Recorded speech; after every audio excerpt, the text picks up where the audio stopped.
तोड़ा तोड़ करके उसको खत्म करना चाहते हैं। माननीय रामविलास पासवान जी कहते थे कि मैं वैसे घर में चिराग जलाने चला हूं जिस घर में बरसों से अंधेरा है। आज उसी चिराग से जदयू ने उनके घर में आग लगा दी है और लगा करके पूरे पार्टी को तहस नहस कर दिया है। हम केवल यह दो तीन बात की चर्चा करना चाहते हैं। आज माननीय पशुपति पारस जी ने क्या कहा कि एनडीए गठबंधन में है, हम रहेंगे। उन्होंने कहा कि हमारी पार्टी लोजपा रहेगी। उन्होंने यह नहीं कहा कि जनता दल यूनाइटेड विलय। तीसरा उन्होंने कहा कि नीतीश जी बेहतर मुख्यमंत्री हैं। यही तीन बातें आज कही है ना उन्होंने। जी। अब दूसरा पक्ष कांग्रेस की माननीय विधायिका, मैं स्मरण दिलाना चाहता हूं, याद है ना कीर्ति आजाद जी के बारे में? कीर्ति आजाद जी किसके सांसद थे? कौन टिकट दिया उनको? कांग्रेस पार्टी ने। क्यों दे दिए? ऐसे सवालों को मत छेड़िए, इससे नुकसान होगा।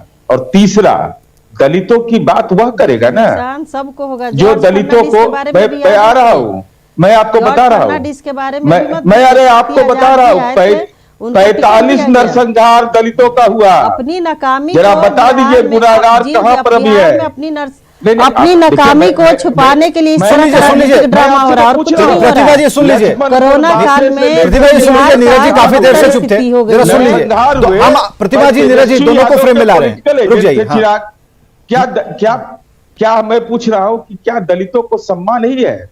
आप बता दीजिए तो। राष्ट्रीय जनता दल के साथ आपका गठबंधन है, कभी कोई सम्मानित पद दिया है? बता दीजिए तो। कभी पूरे टेन्योर में पार्टी का अध्यक्ष या सरकार में भागीदारी, सचेतक, मुख्य सचेतक, जरा बता दीजिए तो। अभी भी आज का स्टेटस भी आप निकाल करके देख लीजिए भाई। जिनके साथ आपने गठबंधन किया उनकी मनोदशा रही है वह दलितों के विरोध में रहे। आप देखा है आपने, राष्ट्रीय जनता दल का आप भी उसके हुकूमत के पार्ट थे और हम भी रहे हैं, हम भी इसको स्वीकार करते हैं।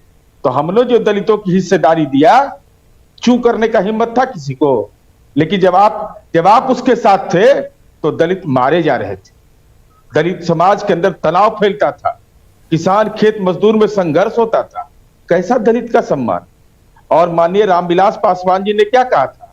घर घर में दिया जलाएंगे। अब घर घर में तो बल्ब पहुंच गया, तो रामविलास जी के सपना को तो नीतीश कुमार जी ने पूरा किया। हर घर बिजली पहुंचा दिए। जहां हजारों साल से अंधेरा था, तो आज ये परिवर्तन कैसे हुआ है? ये किसको परिवर्तन? उसी के बारे में माननीय पशुपति पारस जी ने कहा कि नीतीश कुमार जी ने बेहतर काम किया है। ये तो आप भी प्रतिमा जी माननीय विधायिका हैं, स्क्रीन से हटिएगा तो आप भी मन में बोलते होंगे कि भाई काम तो हुआ है हमारी पार्टी। नीरज जी ऐसा क्या, स्क्रीन पर ही पूछ लेते हैं प्रतिभा जी। जी हाँ, देखिए काम तो इतना हुआ है कि 2019 में पटना पानी में डूबा। काम तो इतना हुआ है कि गांव के हॉस्पिटल में गोबर गोईठा सूख रहा है। काम तो इतना हुआ है कि एम्बुलेंस में ईंटा बालू ढोआ रहा है।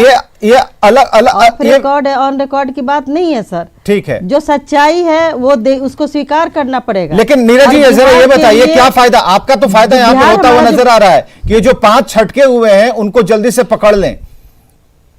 पूरी जो आजमाइश हो रही है भीतर खाने में। नहीं, हम देखिए परेशानी क्या है ना, कांग्रेस पार्टी कभी तोड़ने में भरोसा नहीं करती और यूपीए सरकार को, यूपीए में जो लोग हैं उनको ललन बाबू के नाम से परेशानी होती है कि ललन बाबू गए तो इनको लगता है कि हमारा टूटा नहीं होता है, फोबिया का शिकार है। अरे भाई, कोई भी माननीय पारस जी को कोई डिक्टेशन देगा? सो बताइए, जो उम्र है उनका, जो उनका अनुभव है, वो खुद राजनीतिक फैसला लेते हैं।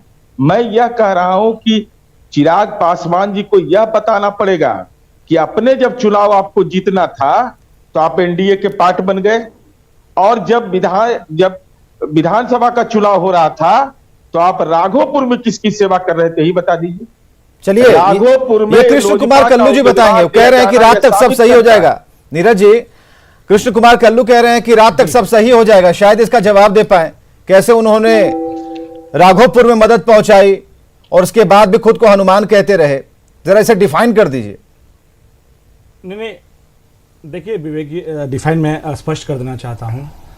हर पार्टी और हर नेता का एक यह इच्छा होता है कि हमारा पार्टी का जनाधार बढ़े, और जिस तरीके से 2020 के जो चुनाव में जो फैसला लिया गया यहाँ तो आधार ही खत्म हो रहा है सर। विधानसभा चुनाव लड़ने का, कल्लू जी यहाँ तो आधार ही खत्म हो रहा है। नहीं, चिराग पासवान, नहीं, बिल्कुल नहीं खत्म हो रहा। आपको मैं स्पष्ट बता देना चाहता हूं विवेक जी कि 2020 में जो लोक जनशक्ति पार्टी के राष्ट्रीय अध्यक्ष आदरणीय चिराग पासवान जी ने जो फैसला किया वो बहुत ही ऐतिहासिक फैसला था। क्या उस फैसले पे हमारे सांसद साथ नहीं थे? उस वक्त किसी सांसद ने उंगली उठाई थी? नहीं। और मैं बार बार बोल रहा हूं कि थोड़ा वक्त देखिए, थोड़ा वक्त समझिए, सब कुछ सही हो जाएगा। और 135 सीटों पे लोक जनशक्ति पार्टी ने चुनाव लड़ा और हमारा वोट परसेंटेज बढ़ा और 25 लाख मत हमारा बिहार में आया। देखिए वो मेरा उस क्या नंबर आपने, हमारे पिता तुल्य स्वर्गीय रामविलास ये देहांत हो गई थी। पिता तुल्य भ्राता तुल्य। देखिए अभी तो देख रहे हैं ये जो 5 छटके हैं उसमें भ्राता भी है और चचा जान भी हैं और भाई भी हैं। आप देख रहे हैं इस स्थिति को जी। हम ये कह रहे हैं कि क्या एलजेपी में कई आधार बने, उस आधार में जिन 5 कारणों का जिक्र हमने किया है स्क्रीन पर, उन 5 कारणों को आप काट पाएंगे? चिराग पासवान नहीं सुनते थे किसी की, ये कह रहे हैं, ये लोग कह रहे हैं, क्योंकि ये सारे लीडर्स जो हैं इनकी प्रोफाइल आप देखिए, विधायक रह चुके हैं, उसके बाद एमपी बने हैं।